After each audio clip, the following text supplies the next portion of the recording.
My favourite part was when Superman flew all the Jews out of Egypt. Okay, here we go. I just want to have a real quick, easy refutation of somebody in the chat who's using a really bad argument. This means something. And do not grieve.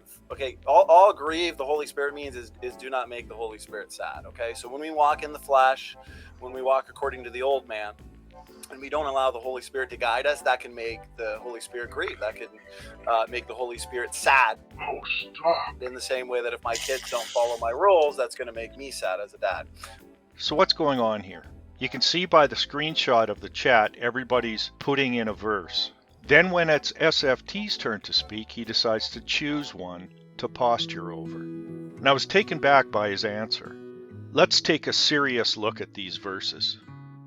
Ephesians 4:30 reads, "And do not grieve the Holy Spirit of God, by whom you were sealed for the day of redemption." And that is truly a reference to Isaiah 63:10. But they rebelled and grieved his Holy Spirit.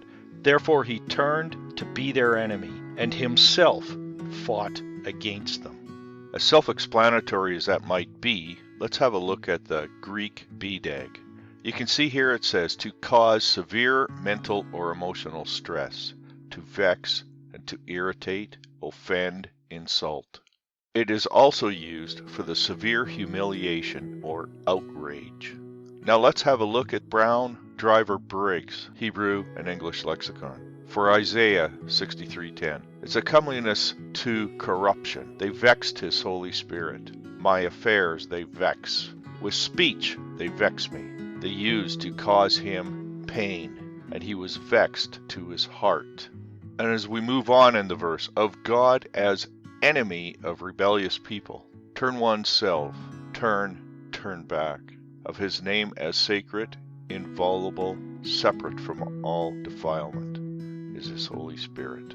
So check this out yourself. Even without lexicons, any translation should not lead you to understand this the way SFT does. Let's hear it again. And do not grieve. Okay, all grieve the Holy Spirit means is do not make the Holy Spirit sad. In the same way that if my kids don't follow my rules, that's going to make me sad as a dad. So I can't just hand wave these things away.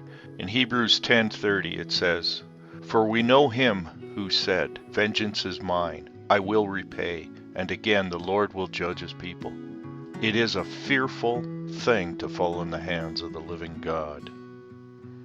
How does that match up with, "Therefore he was turned to be their enemy, and he fought against them," in 63:10?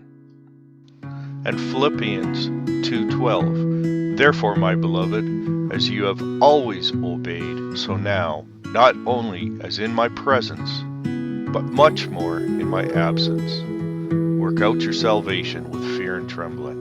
I believe we should take these verses seriously and not hand wave them away. You should be embarrassed of yourself.